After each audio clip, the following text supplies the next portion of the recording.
This is the CineSnob Podcast. Hi, welcome to episode 290 of the CineSnob Podcast. I'm Jerrod Kingery. I'm Cody Villafana. Cody, we're like 3.5 hours out from the total solar eclipse that came over our parts of Texas. Did you get to go out and take a look at it? It was totally cloudy, so I couldn't see anything. It did get really dark though for a couple minutes, which was cool. Yeah, that was weird and spooky. Yeah, it was weird, but no, it was basically completely obstructed by the clouds for me. That so sucks. I didn't get to see it. It was very thin clouds here for me, so I got to see it. It was actually a really cool experience. I'd seen a couple of eclipses in the recent past. There was one in San Antonio back in October, the annular eclipse, which was more of like a ring of fire thing. Yeah. Then there was one in 2017, but this was the one that was the big deal, and it was a huge thing that it was cloudy today, and lots of my San Antonio friends were disappointed. Yeah, I mean, I can't believe. I mean, there's certainly people who traveled from all across the country and world to be in these areas, and I can't imagine how much of a letdown that must have been to not be able to have seen anything. It reminds me of those guys that were traveling to see Oppenheimer in 70 millimeter last year, going to San Antonio, and it was the projector crapped out because no one uses it anymore. It was. I went out to watch it. It was really cool. There's an elementary school a few blocks away, and I could hear the kids there going ape shit. Yeah, for the eclipse. So, I know a lot of people had like fireworks shows very briefly. I saw that on our pal Kiko's Facebook page. Yeah. I didn't see any fireworks, but it got certainly way darker than I expected. Oh yeah, it was super dark. It was like it set off all of the lights in my apartment complex that were like automatic with the darkness. And then it just like started getting bright again. Yeah, you could tell why in pre-science times people would freak the fuck out because. That's some scary shit. Yeah. Cool. Well, we kind of on a rush today, so that's enough of our small talk. Let's go ahead and get started on reviews. Here are this week's reviews. First up, we have Monkey Man. Want to make some money? Guaranteed. Go on. Come to this place tonight. Bet on Khan. We'll make a killing.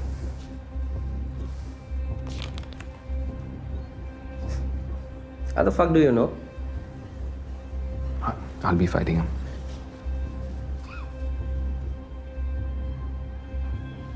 The monkey will win the first 2 rounds and go down in the third. What's in it for you? I want a promotion. This is an action movie directed by and starring Dev Patel, probably best known for Slumdog Millionaire. He's done a few others. What was the movie Lion? Oh, yes. Did that get nominated? I can't remember if that was nominated for an Oscar or not. But that movie, other stuff that I don't really care for, like Chappie. Anyway, this premiered at South by Southwest, I believe. You didn't see it there, though, did you, Cody? I did not, no. Oh, well, tell us about Monkey Man and what you thought of it anyway. Yeah, so, like you said, it is the directorial debut of Dev Patel. Interestingly, if you've been following the marketing, kind of feels like a little bit of like a John Wick-esque, at least from the marketing, sort of like, revenge type movie. Centering around, he kind of, I guess, I don't think he's ever named, right? I think he's just known as Kid. He goes, he like calls himself Bobby at one point, but it's clearly like it's a fake thing. It's like a George Glass situation, right? From the Brady Bunch. Is that what you're talking about? Yes. Yeah. Where he sees a cleaning product that says Bobby on it, and anyway, so I would say more Usual Suspects, but you haven't seen that movie either. Oh, that's right. Yeah, no spoilers.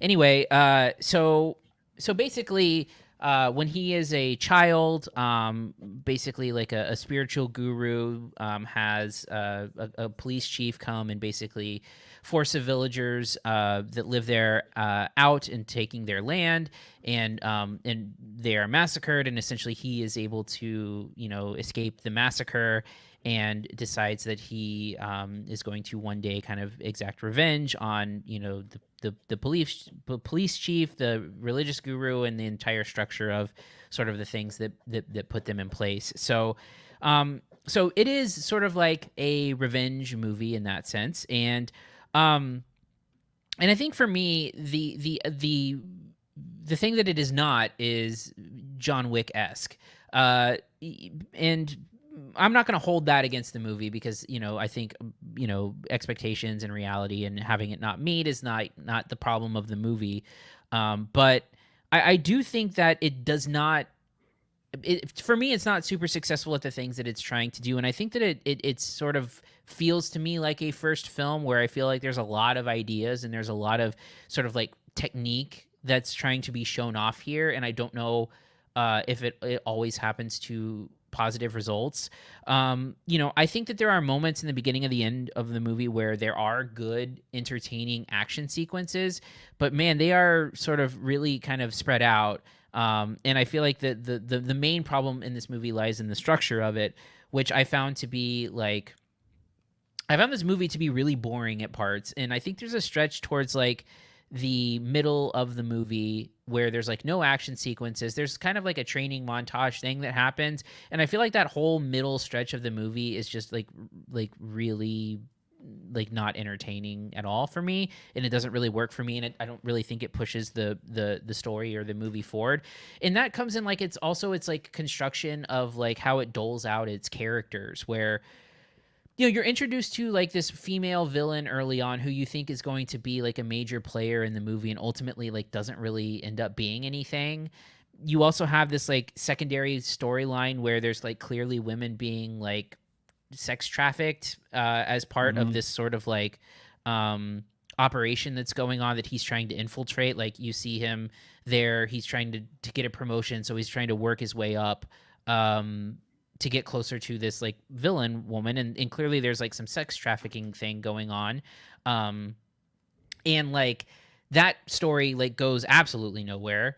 And then in the middle of the movie it sort of pivots to where we're introduced to these like transgender warrior characters who are essentially they said that they were like warriors in their village, right? And then they're basically like a commune of I don't know the religious implications behind it. I don't know. I mean, it's a Hindu thing, I believe, that I'm not familiar with clearly.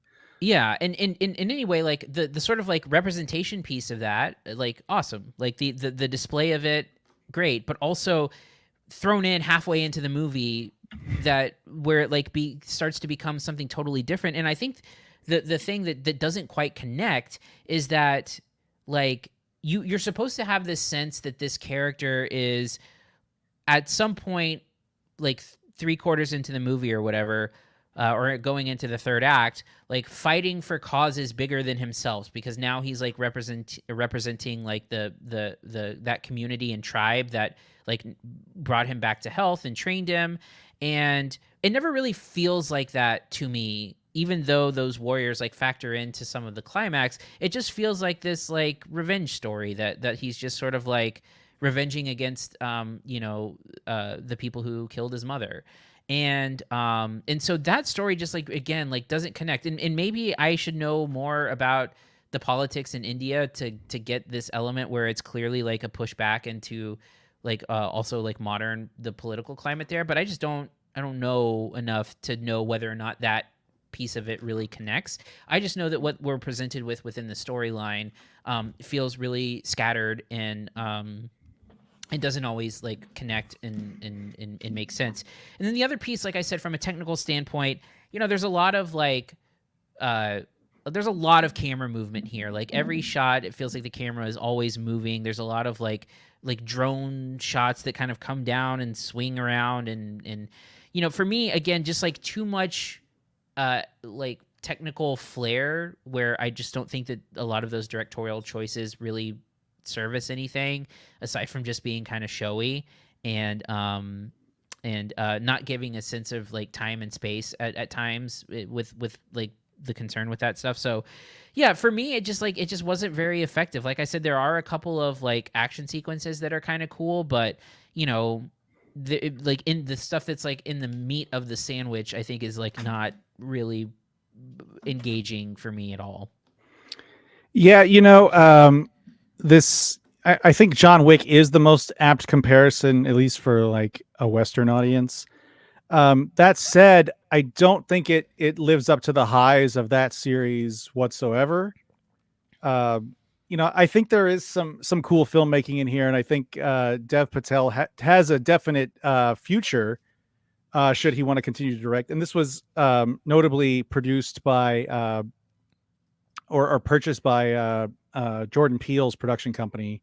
Yeah, it was supposed to be a released. Netflix release. Right. And this was, you know, this is something that I think was best seen on the big screen. I just don't know that it all connects. And like you mentioned, there's some elements introduced that don't really go anywhere. There's a kind of I guess a valet drug dealer character that figures prominently in like the first and second act, who just sort of disappears.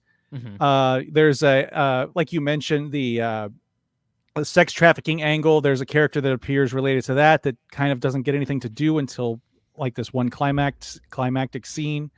There seems to be like a two-tiered villain thing that's happening that doesn't really get finalized until the last act. Yeah.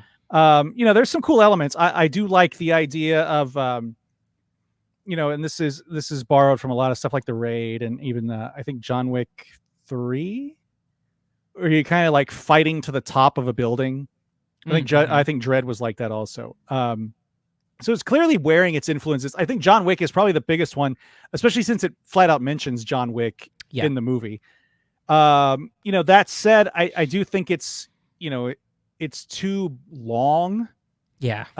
There's, you know, that spot in the middle where it gets kind of saggy, and in the training montage, it turns into, you know, I think it kind of undercuts the movie that it started to be, because you get the sense at the beginning of this movie that this guy has been training his whole life for this moment. Yeah. And then you know, the character ends up not being effective enough and then has to train again, which I don't quite understand plot wise how that shakes out.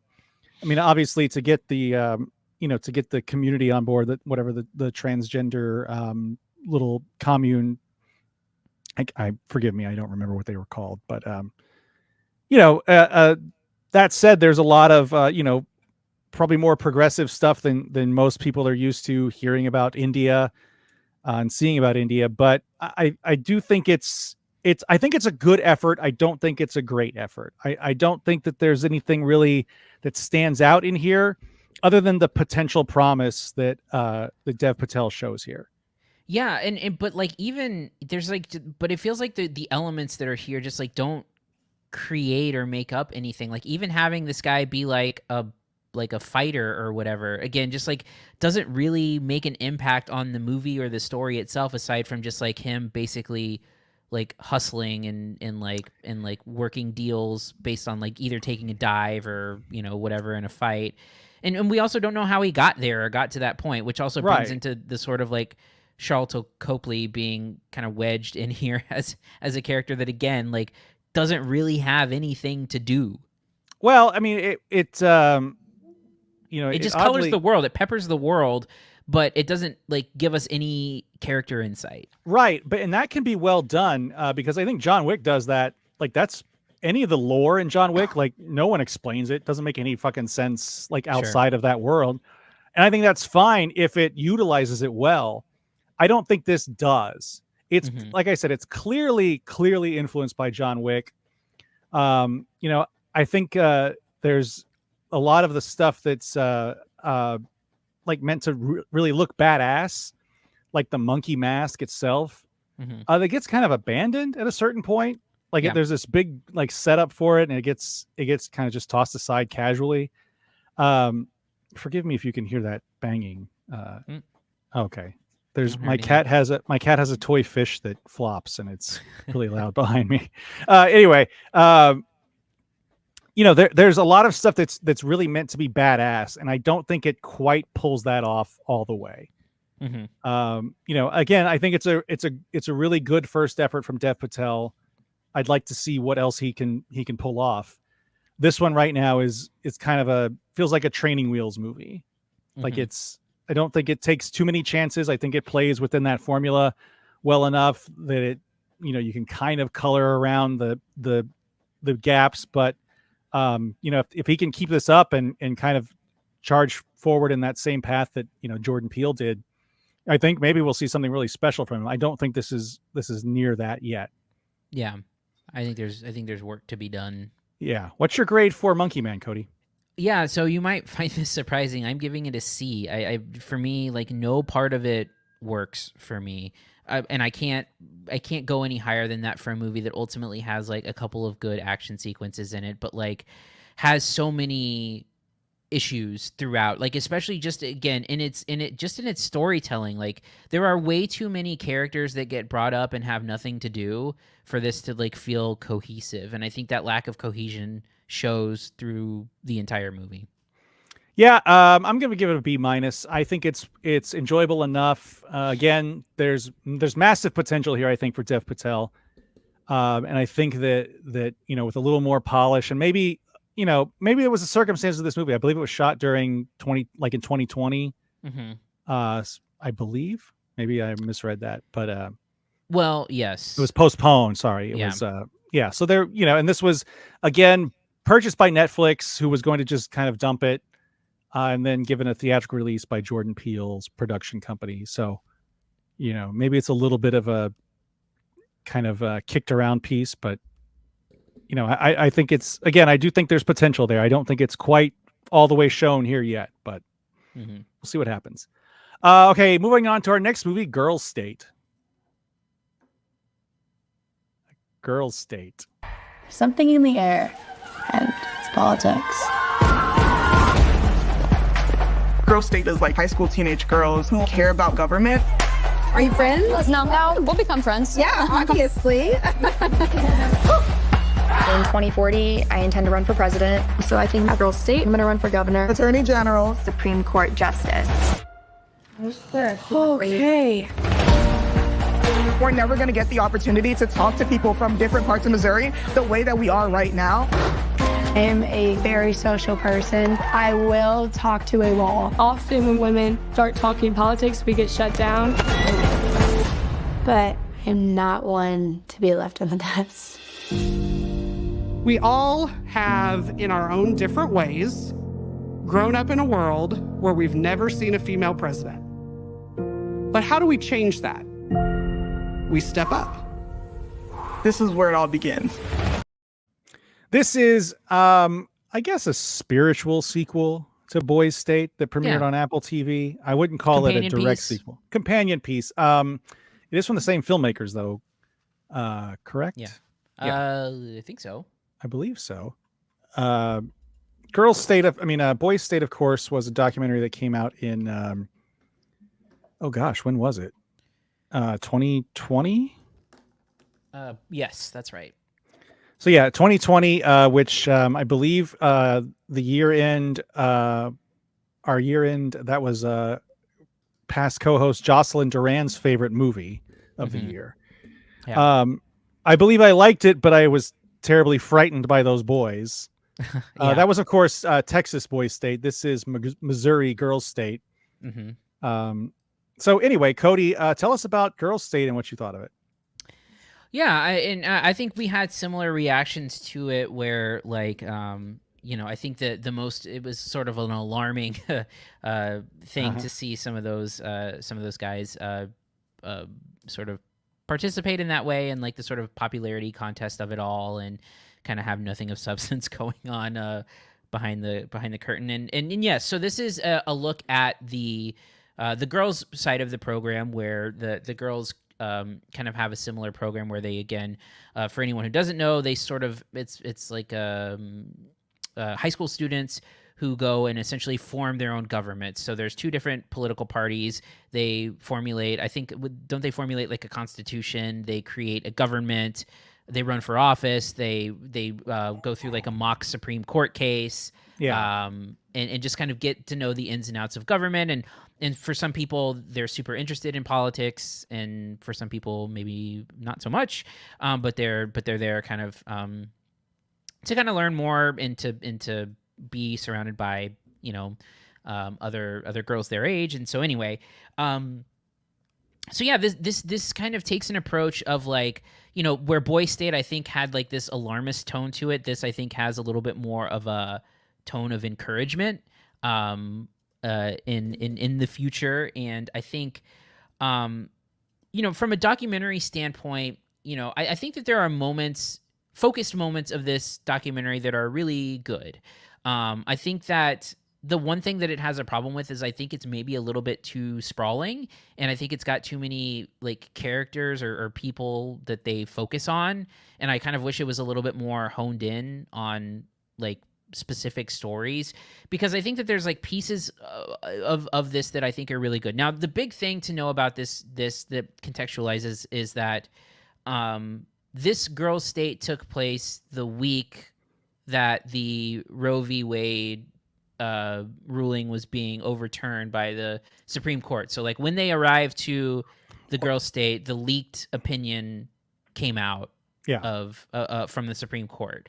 So that is the most fascinating element of this story, where like we're seeing like the group of people that this ruling presumably affects the most get to discuss and talk about how they feel about it, how it affects them, as opposed to hearing, you know, either boys or old white men discuss, you know, this thing. You're hearing it from, you know, these young women who are trying to grapple with the sort of implications of it. And you've got people from, you know, girls who are a little bit more conservative, girls that are a little bit more liberal, you know, kind of talking through it. And in fact, you know, the Supreme Court case the mock case that they discuss is privacy as it pertains to seeking like mandatory counseling during the abortion process.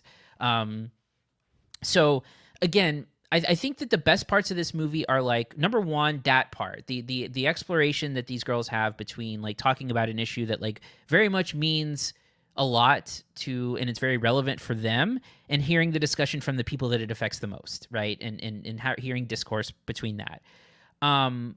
I think where it is a little bit less successful is kind of the thing that kind of plagues Boy State, which is the amount of time and energy that is put into the election piece of it, where it just sort of is this ultimately a popularity contest, or who can give the most rousing speech, that I think kind of undercuts and takes away from the actual like political elements of this exercise that I think becomes so important. Now, you know, you could make an argument that that's the point maybe of like showing how much of elections are like popularity contests. And I do think that was the point of Boy State. I do think it serves as like an undercutting element of Girl State.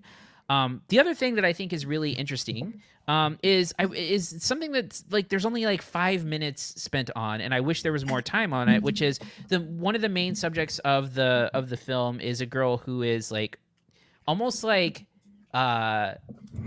embarrassed about being conservative as she's going through like meeting people, and the girl who was running for governor, Emily. Mm-hmm. And so it ended up like she's really into journalism, and so I think the most like interesting element of this is like in the last few minutes, you know, she doesn't win. Spoiler alert! She doesn't win the governor, but like she turns and starts to write a story about something that all of the girls are talking about throughout the whole movie, which is the inequality between the Boy State and the Girl State program. And so she starts to do a little bit of investigative journalism, talking to people about how much money is put into the programs and the inequalities. It's a big topic of conversation, how the boys don't have any dress code and the girls do, and the boys are allowed to walk freely and the girls always have to have a buddy with them. And I think seeing her like find purpose in that and like go into the journalism mode and then like and become like empowered by that piece of it, I think is great. And I wish there was more than just like 5 or 10 minutes spent on it, because I think that's so much more of an interesting thing than just like watching her try to run for governor here. So I do wish that there was a little bit more focus and balance in editing on the things that were more interesting.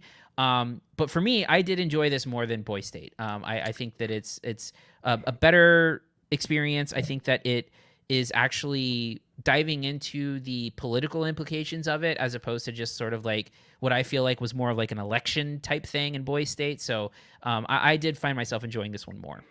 Yeah.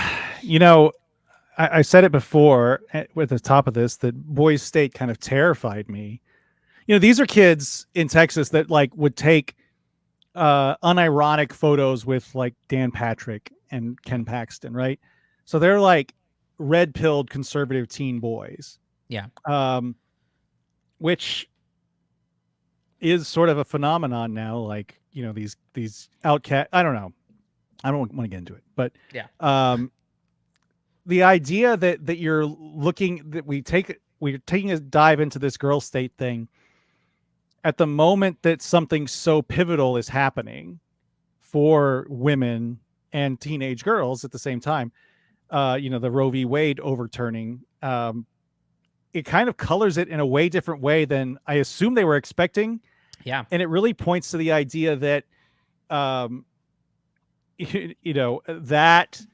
the dress code, the idea that they have to have a buddy to go anywhere, just the overall like terror, I guess, that women face on a day-to-day basis is kind of laid bare in this whole thing for these girls.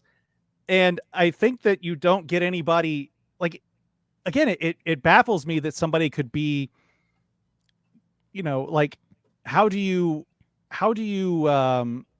like, there's nobody that's going to be like this super conservative girl based on this, at least in this storyline, based on what's happening to them. Like, they're actually questioning the system that's in place that's keeping them down.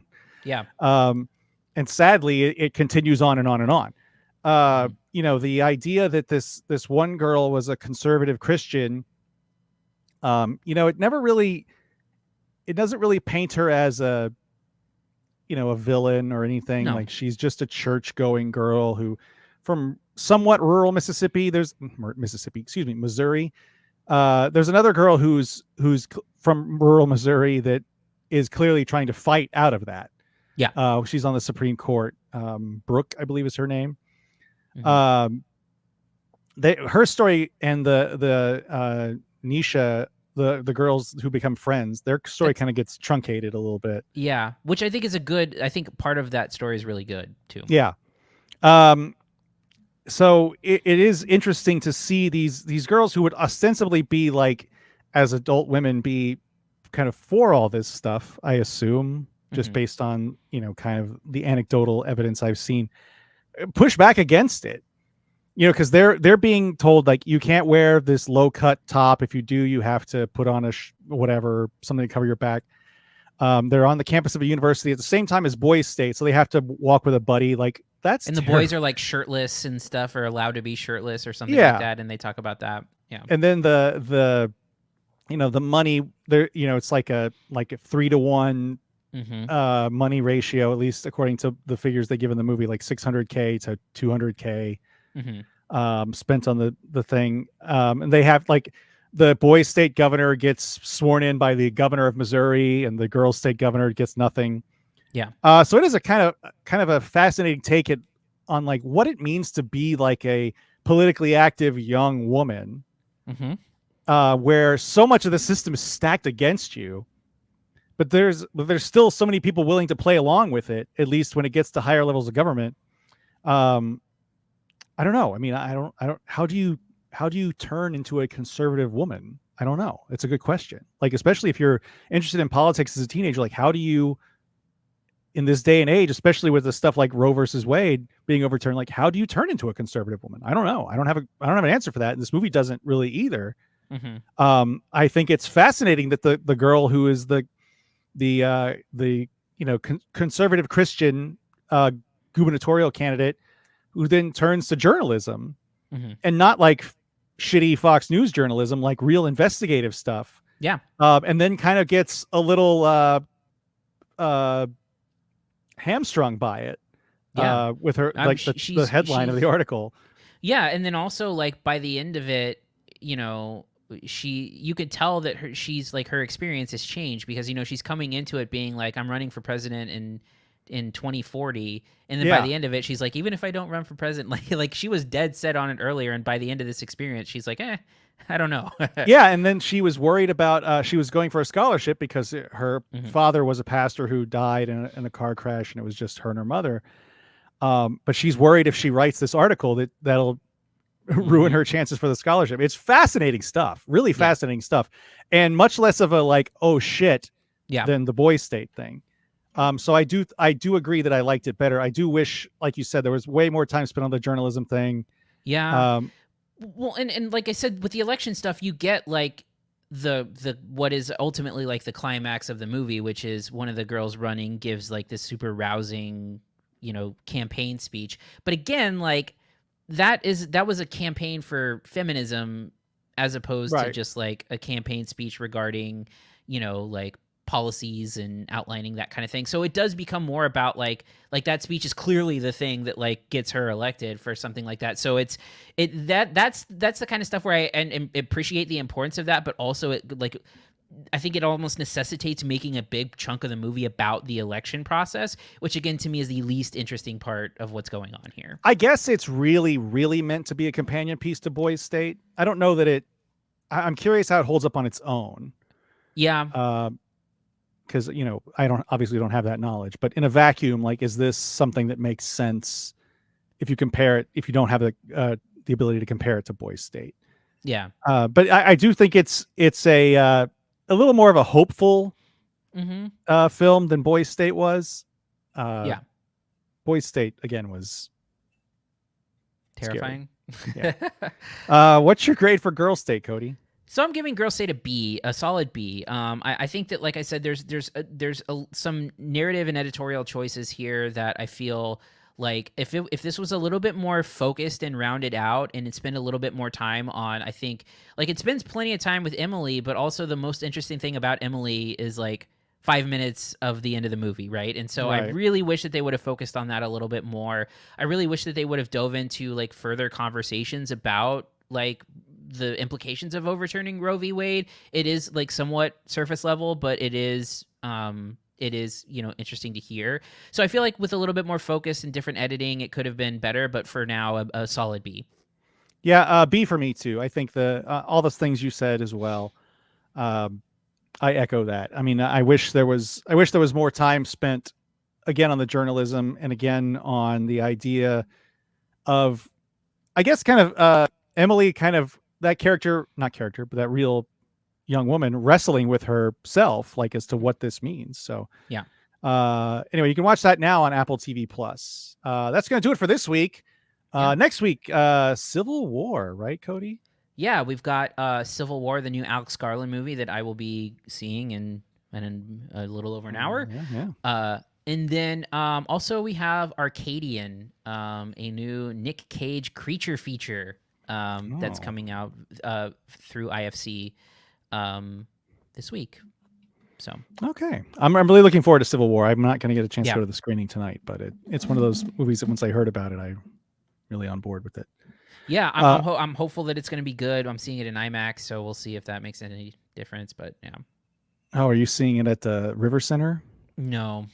Oh. So Limax. Oh, well, would you rather go downtown? No. Okay. I would. All right. All right.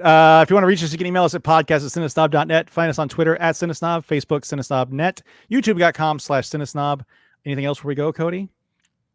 No, I don't think so. I think that covers it. All right. On that note, I'm Jerrod Kingery. I'm Cody Viafania. Thank you for listening to the CineSnob Podcast. To read reviews, interviews, and more, visit CineSnob.net. See you next week.